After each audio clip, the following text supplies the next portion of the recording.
সকলোকে সম্ভাষণ জনাইছো LibreOffice Writer-ৰ Track Changes While Editing a Document-ৰ কথন প্ৰশিক্ষণলৈ স্বাগতম। এই প্ৰশিক্ষণত মই LibreOffice Writer-ত তথ্যবোৰৰ সামঞ্জস্য থকা অবয়ব কেনেকৈ পাব পাৰি সেই বিষয়ে ব্যাখ্যা আগবঢ়াম। আমি আগৰে পৰা থকা এখন ডকুমেন্ট খুলো। Records Changes অপশ্যনটো ব্যৱহাৰ কৰি এখন তথ্যৰ সামঞ্জস্য থকা অবয়ব কেনেকৈ পাব পাৰি তথা কেনেকৈ সালসলনি কৰিব পাৰি সেই বিষয়ে ব্যাখ্যা কৰিম। এই বৈশিষ্ট্য ব্যৱহাৰ কৰি এজন পুনৰ নিৰীক্ষকে মন্তব্য দিব পাৰে, লেখনি যোগ কৰিব পাৰে, আগেয়ে থকা লেখনি সালসলনি কৰিব পাৰে বা পুনৰাকৃতি দিব পাৰে, যিটো একেখন ডকুমেন্টতে স্পষ্টকৈ দৰ্শনীয় হয়। লিখোঁতাজনৰ দ্বাৰা এইবোৰ প্ৰত্যক্ষ হয়, তেওঁ সালসলনিখিনি গ্ৰহণ কৰিব পাৰে আৰু এইদৰে সালসলনি কৰা কাৰ্যটো পুনৰ কৰাৰ পৰিৱৰ্তে এইখিনি মন্তব্যকে সন্নিৱিষ্ট কৰিব পাৰে। আৰু যেতিয়া ফাইলটো ছেভ কৰিব, মন্তব্যখিনি সন্নিৱিষ্ট হৈ যাব। তেন্তে এই সকলোখিনি কেনেকৈ কৰা হয় তাৰ বিষয়ে শিকো আহক। আমি Ubuntu Linux 10.04 আমাৰ অপাৰেটিং সিস্টেম হিচাপে আৰু LibreOffice Suite ভাৰ্চন 3.3.4 ব্যৱহাৰ কৰিছো। এই প্ৰশিক্ষণত মই ইতিমধ্যে প্ৰস্তুত কৰি থোৱা কিছুমান তথ্যসূচী ব্যৱহাৰ কৰিম। সেইবোৰ হ'ল 7 Reasons to Adopt FOSS.odt আৰু Government Support for FOSS in India.odt। আৰম্ভ কৰিবৰ কাৰণে এপ্লিকেশ্যন অফিচ আৰু LibreOffice Writer-ত ক্লিক কৰক।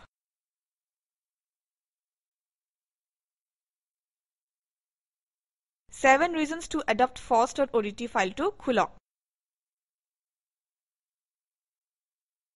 Record Changes অপশ্যনটো সক্ৰিয় কৰিবৰ কাৰণে Edit Change-লৈ যাওক আৰু Record বিকল্পটো চাই লওক।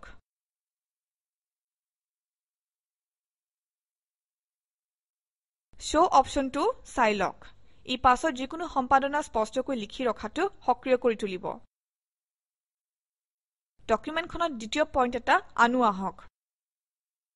আমি পইণ্টছ নম্বৰটোলৈ যাম আৰু লিখিম Linux is a virus-resisting operating system since each user has a distinct data space and cannot directly access the program files.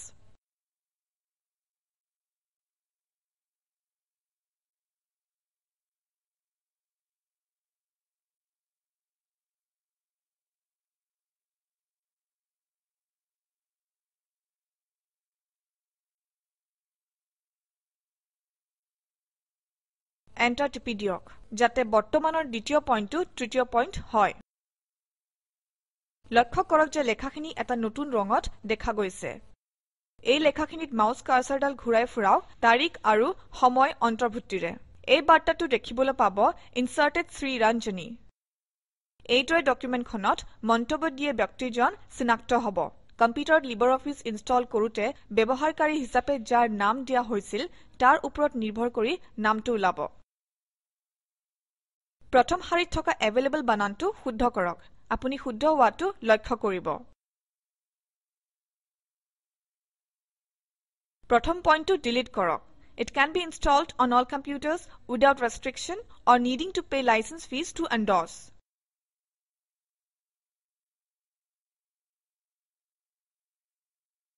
লক্ষ্য কৰক যে নাইকিয়া কৰা কাৰ্যটোৱে প্ৰকৃততে শাৰীটো ডিলিট কৰা নাই, বৰং ডিলিট কৰাৰ পৰামৰ্শ দি ইয়াক চিহ্নিতহে কৰিছে। ইয়াৰ ওপৰত কাৰ্চৰডাল ঘূৰাওক, তেতিয়া এটা বাৰ্তা দেখা পাম। ডিলিট কৰাৰ সময় আৰু তাৰিখৰ সৈতে Deleted Sri Ranjani। এইদৰে এখন ডকুমেণ্টত থকা লেখাখিনিত সংযোগ কৰি ডিলিট কৰি বা সালসলনি কৰি লেখালৈ পৰিৱৰ্তন আনিব পাৰে। এজনতকৈ বেছি মানুহে একেখন ডকুমেণ্টকে সালসলনি কৰিব পাৰে। এজন পুনৰ নিৰীক্ষকৰ কাম আনজনৰ পৰা পৃথক কৰিবলৈ LibreOffice Writer-এ সালসলনিখিনি ভিন ভিন ৰঙেৰে দেখুৱায়।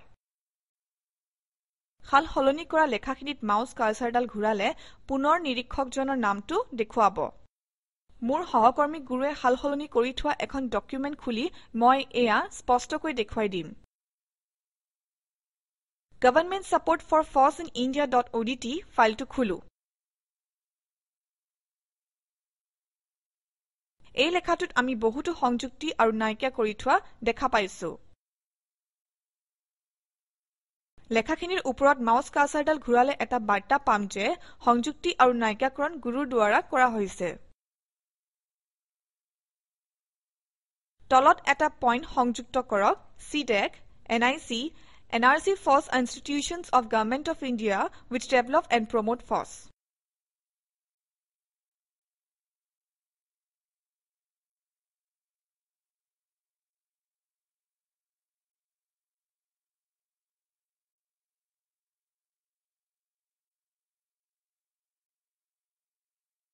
আমি দেখিম যে গুৰুৱে কৰা সালসলনি ৰঙতকৈ এই সংযুক্তিখিনিৰ ৰং বেলেগ। এই সংযুক্তিখিনিৰ ওপৰত মাউস ঘূৰালে এই বাৰ্তাটো দিব ইনচাৰ্টেড শ্ৰীৰঞ্জনী। এইদৰে লেখকৰ ওচৰলৈ যোৱাৰ আগতে এজনতকৈ অধিক মানুহে একেখন ডকুমেণ্ট সালসলনি ঘটাব পাৰে। ডকুমেণ্টখন সেভ নকৰাকৈ বন্ধ কৰক।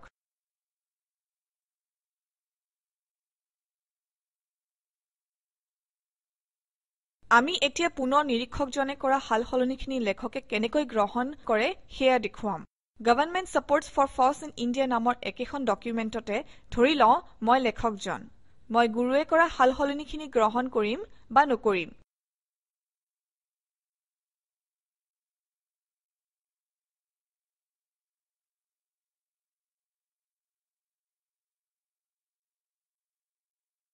পইণ্টটোলৈ যাওক আৰু ৰিজনছ বুলি লেখাখিনিত সো ক্লিক কৰক আৰু একচেপ্ট চেঞ্জ বাছনি কৰক।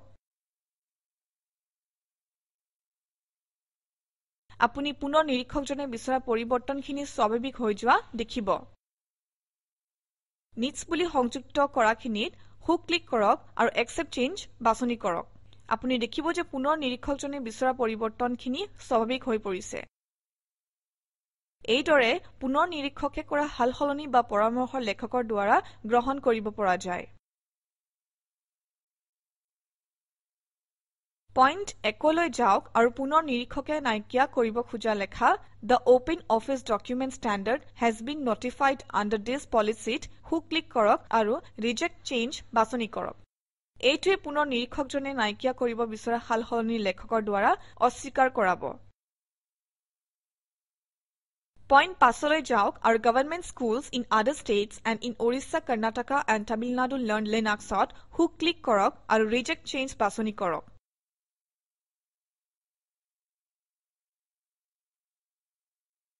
ইয়ে পুনৰ নিৰীক্ষকজনে অন্তৰ্ভুক্ত কৰা লেখাখিনি নাইকিয়া কৰিব।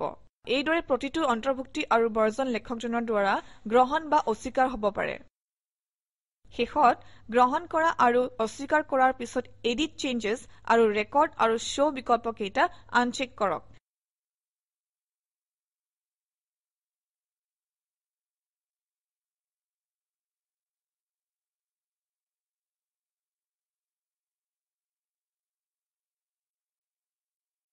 যেতিয়া আনচেক কৰা হ'ব আৰু অধিক সালসলনি পৃথককৈ চিহ্নিত কৰা নহ'ব। পুনৰ নিৰীক্ষকে দিয়া মন্তব্যখিনি গ্ৰহণ বা অস্বীকাৰ কৰাৰ পাছত ফাইলটো ছেভ হ'ল নে নাই অনুগ্ৰহ কৰি নিশ্চিত হৈ ল'ব। ইয়াতে এই প্ৰশিক্ষণৰ সামৰণি পৰিছে। শেষত নিৰ্দেশাৱলীখন এখন ডকুমেণ্ট খোলক আৰু ৰেকৰ্ড চেঞ্জেছ অৱস্থাটোত বানান ভুলবোৰৰ শুদ্ধতা নিৰূপণ কৰক। মই ইতিমধ্যে নিৰ্দেশাৱলীখন প্ৰস্তুত কৰিছো। তলৰ সংযোগত থকা ভিডিঅটো চাওক। ইয়াত কথন শিক্ষণ প্ৰকল্পৰ সাৰাংশ আছে। যদি আপোনাৰ বেণ্ডৱিথ ভাল নহয় তেনেহলে ইয়াক ডাউনলোড কৰি চাব পাৰে। কথন শিক্ষণ প্ৰকল্পৰ দলটিয়ে কথন শিক্ষণ সহায়েৰে কৰ্মশালা আদি অনুষ্ঠিত কৰে। এটা অনলাইন পৰীক্ষাত উত্তীৰ্ণ হোৱা সকলক প্ৰমাণ পত্ৰ প্ৰদান কৰে। অধিক জানিবৰ বাবে অনুগ্ৰহ কৰি contact@spoken-tutorial.org এই ঠিকনাত লিখক। কথন শিক্ষণ প্ৰকল্প টক টু এ টিচাৰ প্ৰকল্পৰ এটা অংগ। ইয়াক national mission on education through ICT MHRD government of ইণ্ডিয়াই পৃষ্ঠপোষকতা আগবঢ়াইছে। এই মিছন সম্পৰ্কত অধিক তথ্য spoken-tutorial.org/nmeict-intro ৱেবছাইটত পোৱা যাব। এই শিক্ষণ সহায়িকা আগবঢ়ালে মৌচম শৰ্মাই আৰু এয়া হৈছে মৌচুমী মেধি। IIT বম্বেৰ পৰা যোগদানৰ বাবে ধন্যবাদ।